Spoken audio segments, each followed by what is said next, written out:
जय श्री गणेश। जय श्री कृष्णा। राधे राधे। आज है वैशाख मास की पूर्णिमा। आप सभी को वैशाख मास की पूर्णिमा की हार्दिक शुभकामनाएं। तो आज आप इस वीडियो में सुनेंगे वैशाख पूर्णिमा की व्रत कथा। तो सबसे पहले भगवान गणेश का ध्यान करते हुए भगवान गणेश की इस कथा से शुरुआत करते हैं। बोलिए गजानन महाराज की जय। एक बुढ़िया माई थी, मिट्टी के गणेश जी की पूजा करती थी। मिट्टी का रोज गणेश जी बनाती और पूजा करने के बाद रोज गल जाते। एक सेठ का मकान बन रहा था, वो बोली पत्थर का गणेश जी बना दो। तो मिस्त्री बोले जितने में हम तेरा पत्थर का गणेश जी बनाएंगे उतने में हम अपनी दीवार बना लेंगे। बुढ़िया बोली राम करे तुम्हारी दीवार टेढ़ी हो जाए। अब उनकी दीवार टेढ़ी हो गई। वे चीने और ढा देते, वो चीने और ढा देते। इस तरह करते करते शाम हो गई। शाम को सेठ जी आया। उसने कहा कि आज कुछ भी नहीं किया। तो वो कहने लगा कि एक बुढ़िया माई आई थी और वो कह रही थी कि मेरा पत्थर जी का गणेश जी बना दो और हमने नहीं गढ़ा। तो उसने कहा कि तुम्हारी दीवार टेढ़ी हो जाए। तब से दीवार सीधी बन ही नहीं रही है। बनाते बनाते और ढा देते हैं। सेठ जी ने बुढ़िया माई को बुलवाया और सेठ जी ने कहा कि हम तेरा गणेश जी सोने का गढ़वा देंगे, हमारी दीवार सीधी करा दो। सेठ जी ने बुढ़िया को सोने का गणेश जी गढ़वा के दिया। सेठ जी की दीवार सीधी हो गई। हे भगवान, जैसे आपने सेठ जी की दीवार सीधी की वैसे ही सबकी करना और इस कहानी कहने वाले, सुनने वाले, हुंकारा भरने वाले सबकी मनोकामना पूर्ण करना। अब सुनते हैं वैशाख मास की पूर्णिमा की कथा। बोलिए कृष्ण भगवान की जय। द्वापर युग में एक समय की बात है। यशोदा जी श्री कृष्ण से कहा, हे कृष्ण, तुम सारे संसार के उत्पन्न करता, पोषण तथा उसके संहार करता हो। आज कोई ऐसा व्रत मुझसे कहो जिसके करने से मृत्यु लोक में स्त्रियां को विधवा होने का भय न रहे तथा यह व्रत सभी मनुष्यों की मनोकामना पूर्ण करने वाला हो। श्री कृष्ण कहने लगे, हे माता, तुमने अति सुंदर प्रश्न किया है। मैं तुमसे ऐसे ही व्रत को सविस्तार कहता हूँ। सौभाग्य की प्राप्ति के लिए स्त्रियों को द्वात्रिशत अर्थात 32 पूर्णिमाओं का व्रत करना चाहिए। इस व्रत को करने से स्त्रियों को सौभाग्य और भगवान शंकर के प्रति मनुष्य मात्र की भक्ति को बढ़ाने वाला है। यशोदा जी कहने लगी, श्री कृष्ण, सर्वप्रथम इस व्रत को मृत्यु लोक में किसने किया था, इसके विषय में विस्तार पूर्वक मुझसे कहो। श्री कृष्ण जी ने कहने लगे कि इस भूमंडल पर एक अत्यंत प्रसिद्ध राजा चंद्रहास से पालित अनेक प्रकार के रत्नों से परिपूर्ण कातिका नाम की एक नगरी थी। वहाँ धनेश्वर नाम का एक ब्राह्मण था और उसकी स्त्री अति सुशील रूपवती थी। दोनों ही उस नगरी में बड़े प्रेम से रहते थे। घर में धन धान्य आदि की कोई कमी नहीं थी।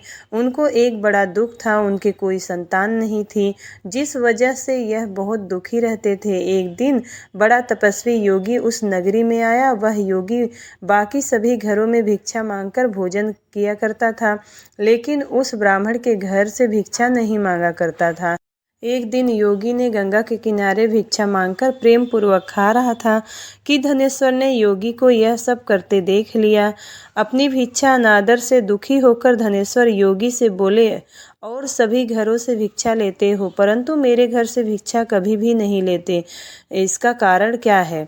योगी कहने लगा कि आपके धर्म हमें इस बात की आज्ञा नहीं देता है, क्योंकि अभी आप गृहस्थ जीवन में एक सुख से वंचित हैं। आपके घर संतान होने पर मैं आपके घर से भी भिक्षा स्वीकार कर लूँगा। उन्होंने कहा कि जिसे संतान नहीं है उसके घर से भिक्षा लेने से मेरे भी पतित हो जाने का भय है। धनेश्वर यह सब बात सुनकर बहुत दुखी हुआ और हाथ जोड़कर योगी के पैरों पर गिर पड़ा तथा दुखी मन से कहने लगा कि आप मुझे संतान प्राप्ति के उपाय बताएं। आप सर्वज्ञ हैं, मुझ पर अवश्य ही कृपा कीजिए। धन की मेरे घर में कोई कमी नहीं है, लेकिन संतान न होने के कारण अत्यंत दुखी हूँ। आप मेरे इस दुख का हरण कीजिए। यह सुनकर योगी कहने लगे, तुम चंडी की आराधना करो। घर पहुंचकर उन्होंने यह सारी बात अपनी पत्नी को बताई और खुद वन में चला गया। वन में पहुंचकर उसने चंडी की आराधना की और उपवास किया। चंडी ने 16 दिन उसको सपने में दर्शन दिए और कहा कि हे धनेश्वर, जा तेरे पुत्र होगा, लेकिन उसकी आयु सिर्फ 16 वर्ष की होगी।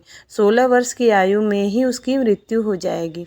अगर तुम दोनों स्त्री और पुरुष 32 पूर्णिमाओं को व्रत करोगे तो यह दीर्घायु हो जाएगा। जितनी तुम्हारी सामर्थ्य हो उतने आटे के दिए जलाकर शिव जी का पूजा करना, लेकिन पूर्णमासी 32 की होनी चाहिए। सुबह होते ही तुम्हें इस स्थान के पास एक आम का पेड़ दिखाई देगा, उस पर चढ़कर एक फल तोड़कर अपने घर चले जाना। अपनी स्त्री को इस बारे में बताना।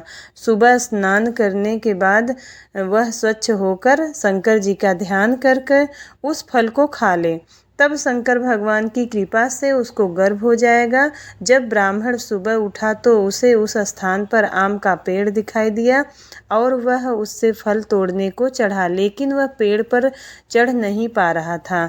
यह देखकर उसे बड़ी चिंता हुई। उसने भगवान गणेश की उपासना की और कहा कि हे दयानिधि, अपने भक्तों के विघ्नों का नाश करके उनके मंगल कार्य को करने वाले, दुष्टों का नाश करने वाले, रिद्धि सिद्धि देने वाले, आप मुझे इतना बल दे कि मैं अपनी मनोकामना पूर्ण कर सकूं। इसके बाद वह पेड़ से फल तोड़कर अपनी पत्नी के पास पहुंचा। उसकी पत्नी ने अपने पति के कहे अनुसार इस फल को खा लिया और वह गर्भवती हो गई। देवी की कृपा से उसे बहुत सुंदर पुत्र पैदा हुआ। उसका नाम उन्होंने देवीदास रखा।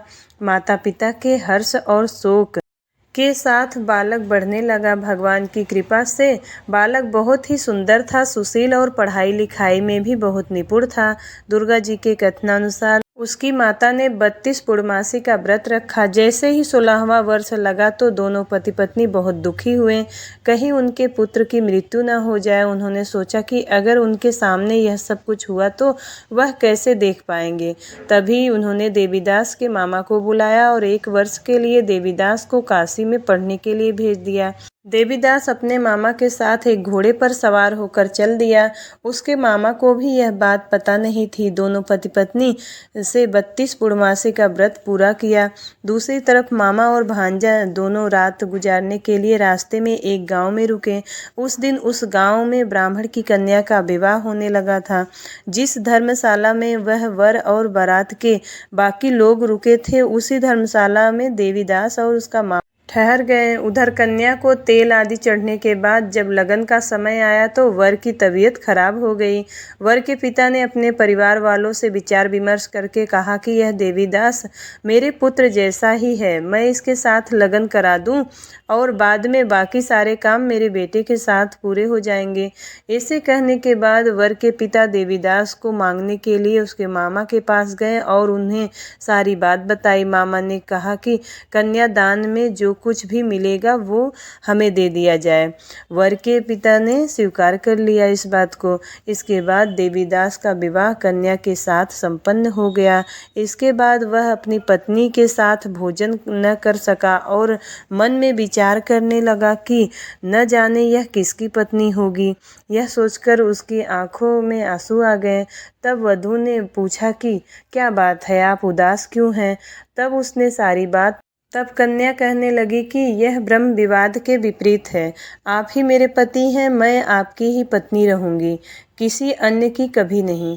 तब देवीदास ने कहा, ऐसा मत करिए, क्योंकि मेरी आयु बहुत कम है, मेरे बाद आपका क्या होगा। लेकिन उसकी पत्नी नहीं मानी और बोली, स्वामी आप भोजन कीजिए। दोनों रात में सोने के लिए चले गए। सुबह देवीदास ने पत्नी को 4 नगों से जड़ी एक अंगूठी दी और एक रुमाल दिया और बोला कि हे प्रिय, इसे ले लो, संकेत समझकर स्थिर चित हो जाओ और मेरे मरण और जीवन जानने के लिए एक पुष्प वाटिका बना लो। उसमें सुगंधी वाली एक नव मल्लिका लगा लो। उसको प्रतिदिन जल से सींचा करें और आनंद के साथ खेलो कूदो। जिस समय जिस दिन मेरा प्राणांत होगा उस दिन यह फूल सूख जाएगा। जब यह फिर से हरे हो जाए तो जान लेना कि मैं जीवित हूँ। यह समझाकर वहाँ से चला गया। इसके बाद जब वह वर और बाकी बारात मंडप में आए तो कन्या ने उसे देखकर कहा कि ये मेरा पति नहीं है, मेरे पति वह है जिसके साथ रात में विवाह हुआ है, इसके साथ मेरा विवाह नहीं हुआ है। अगर यह वही है तो यह बताए कि मैंने इसके क्या दिया है और साथ ही कन्यादान के समय को आभूषण मिले उन्हें दिखाएं। कन्या की ये सारी बातें सुनकर वह कहने लगा कि मैं यह सब नहीं जानता। इसके बाद सारी बारात अपने घर पर लौट गई। भगवान श्री कृष्ण बोले कि हे माता, इस प्रकार देवीदास काशी चला गया। कुछ समय जब बीत गया तो एक सर्प उसको डसने के लिए आया, लेकिन वह उसको काट नहीं पाया क्योंकि उसकी माता ने पहले ही 32 पूर्णिमा का व्रत कर लिया था। इसके बाद खुद काल वहां पहुंचा। भगवान की कृपा से वहां माता पार्वती और गणेश भगवान आ गए। देवीदास को मूर्छित दशा में देखकर माता पार्वती ने भगवान शिव से प्रार्थना की कि महाराज, इस बालक की माता ने तो पहले ही 32 पूर्णिमा के व्रत कर लिए हैं, आप इसको प्राण दे। भगवान शिव ने माता पार्वती के कहने पर उसे प्राण दान दे दिया। इधर उसकी पत्नी उसके काल की प्रतीक्षा कर रही थी। उसकी पत्नी ने जाकर देखा कि पुष्प और पत्र दोनों ही नहीं हैं, तो उसको बहुत आश्चर्य हुआ। और जब उसने देखा कि पुष्प वाटिका फिर से हरी भरी हो गई तो वह समझ गई कि उसका पति जिंदा हो गया है। इसके बाद वह बहुत ही प्रसन्न होकर अपने पिता से कहने लगी कि मेरे पति जीवित हैं, उनको ढूंढिए। जब 16वां वर्ष व्यतीत हो गया तब देवीदास भी अपने मामा के साथ काशी चल दिया। इधर उसकी पत्नी के परिवार वाले उन्हें ढूंढने के लिए जा ही रहे थे कि उन्होंने देखा कि देवीदास और उसका मामा उधर ही आ रहे थे। उसको देखकर उनके ससुर बहुत प्रसन्न हुए और उसे घर ले आए। वहाँ सारा वगर इकट्ठा हो गया और कन्या ने भी उसे पहचान लिया। देवीदास ने इसके बाद अपनी पत्नी और मामा को लेकर वहां से चल दिया। उसके ससुर ने भी उसे धन दहेज दिया। जब वह अपने घर की तरफ चल रहा था तो उसके माता पिता को लोगों ने खबर कर दी, तुम्हारा पुत्र देवीदास अपनी पत्नी और मामा के साथ आ रहा है। ऐसा समाचार सुनकर पहले तो उन्हें विश्वास नहीं हुआ, लेकिन जब देवीदास आया तो उसने अपने माता पिता के पैर छुए तो देवीदास के माता पिता ने उनका माथा चूमा और दोनों को अपने सीने से लगा लिया। दोनों के आने की खुशी में धनेश्वर ने बहुत दान दक्षिणा ब्राह्मणों को दी। श्री कृष्ण जी कहने लगे कि इस तरह धनेश्वर को 32 पूर्णिमा के व्रत के प्रभाव से संतान प्राप्त हुई। जो स्त्रियां इस व्रत को करती हैं वह जन्म जन्मांतरों तक वैधव्य का दुख नहीं भोगती हैं और सदैव सौभाग्यवती रहती हैं। यह मेरा वचन है। यह व्रत संतान देने वाला और सभी मनोकामनाओं को पूर्ण करने वाला है। कृष्ण कन्हैया लाल की जय। अब करते हैं विष्णु चालीसा का पाठ। विष्णु सुनिए विनय सेवक की चित लाए, कीरत कुछ वर्णन करूँ दीजे ज्ञान बताए। नमो विष्णु भगवान खरारी, कष्ट न सावन अखिल बिहारी। प्रबल जगत में शक्ति तुम्हारी, त्रिभुवन फैल रही उजियारी। सुंदर रूप मनोहर सूरत, सरल स्वभाव मोहनी मूरत। तन पर पीताम्बर अति सोहत, बैजंती माला मन मोहत। शंख चक्र कर गदा विराजे, देखत दैत्य असुर दल भाजे। सत्य धर्म मद लोभन गाजे, काम क्रोध मद लोभन छाजे। संत भक्त सज्जन मनरंजन, दनुज असुर दुष्टन दल गंजन। सुख उपजाय कष्ट सब भंजन, दोष मिटाय करत जन सज्जन। पाप काट भव सिंधु तारण, कष्ट नाश वर भक्त उबारण। करत अनेक रूप प्रभु धारण, केवल आप भक्ति के कारण। धरणि धेनु बन तुम ही पुकारा, तब तुम रूप राम का धारा।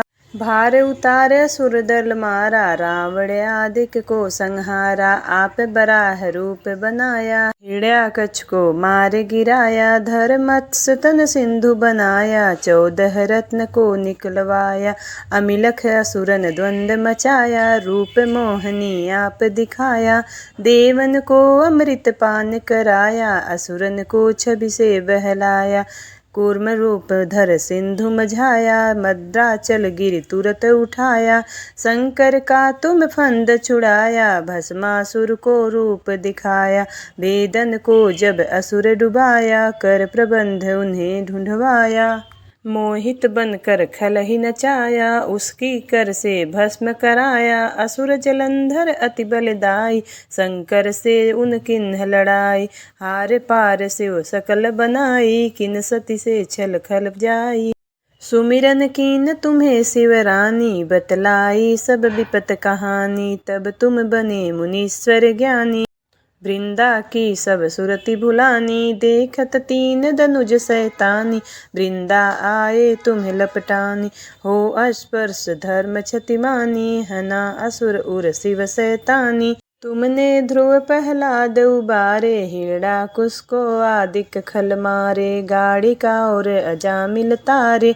बहुत भक्त भव सिंधु तारे, हरहु सकल संताप हमारे। कृपा करहु हरि सिर जनहारे, देखहु मैं निज दरस तुम्हारे। दीन बंधु भक्तन हितकारे, चहत आपका सेवक दर्शन। करहु दया अपनी, मधुसूदन जानु नहीं योग्य जप पूजन। होय यज्ञ स्तुति अनुमोदन, शील दया संतोष सुलक्षण। विदित नहीं व्रत बोध विलक्षण, करहूँ आपका किस विधि पूजन। कुमति विलोक होत दुख भीषण, करहु प्रणाम कौन विधि सुमिरन। कौन भांति मैं करहु समर्पण, सुर मुनि करत सदा सेवकाई। हर्षित रहत परम गति पाई, दीन दुखिन पर सदा सहाय। निज जन जान लेव अपनाय, पाप दोष संताप नसाओ। भव बंधन से मुक्त कराओ, सुख संपत्ति दे सुख उपजाओ। निज चरणन का दास बनाओ, निगम सदा ये विनय सुनावे। पढ़े सुन जो जन सुख पावे। श्री हरि विष्णु भगवान की जय। अब करते हैं विष्णु भगवान की आरती। ओम जय जगदीश हरे, स्वामी जय जगदीश हरे। भक्त जनों के संकट क्षण में दूर करे, ओम जय जगदीश हरे। जो ध्यावे फल पावे, दुख बिन से मन का। सुख संपत्ति घर आवे, कष्ट मिटे तन का। ओम जय जगदीश हरे। मात पिता तुम मेरे, शरण गहूँ मैं किसकी। तुम बिन और न दूजा, आस करूँ मैं किसकी। ओम जय जगदीश हरे। तुम पूर्ण परमात्मा, तुम अंतर्यामी। प्रभु ब्रह्म परमेश्वर, तुम सबके स्वामी। ओम जय जगदीश हरे। तुम करुणा के सागर, तुम पालन करता प्रभु। मैं मूर्ख खल कामी, कृपा करो भरता। ओम जय जगदीश हरे। तुम हो एक अगोचर, सबके प्राणपति। किस विधि मिलूं दयामय, तुमको मैं कुमति। ओम जय जगदीश हरे। दीन बंधु दुख हरता, तुम रक्षक मेरे। अपने हाथ उठाऊं, द्वार पड़ा तेरे। ओम जय जगदीश हरे। तन मन धन सब कुछ है तेरा, प्रभु तेरा तुमको अर्पण। क्या लागे है मेरा, ओम जय जगदीश हरे। विषय विकार मिटाओ, पाप हरो देवा। श्रद्धा भक्ति बढ़ाओ, संतन की सेवा। ओम जय जगदीश हरे। श्री जगदीश्वर जी की आरती जो कोई जन गावे। कहत शिवानंद स्वामी, मन वांछित फल पावे। ओम जय जगदीश हरे। ओम जय जगदीश हरे। प्रेम से बोलिए विष्णु भगवान की जय, माता लक्ष्मी की जय। उम्मीद करती हूँ वीडियो आपको पसंद आया होगा। यदि वीडियो पसंद आता है तो एक लाइक ज़रूर करिएगा और चैनल पे नए हो तो सब्सक्राइब ज़रूर करिएगा। मिलती हूँ अगली वीडियो में, तब तक के लिए राधे राधे, जय श्री कृष्णा।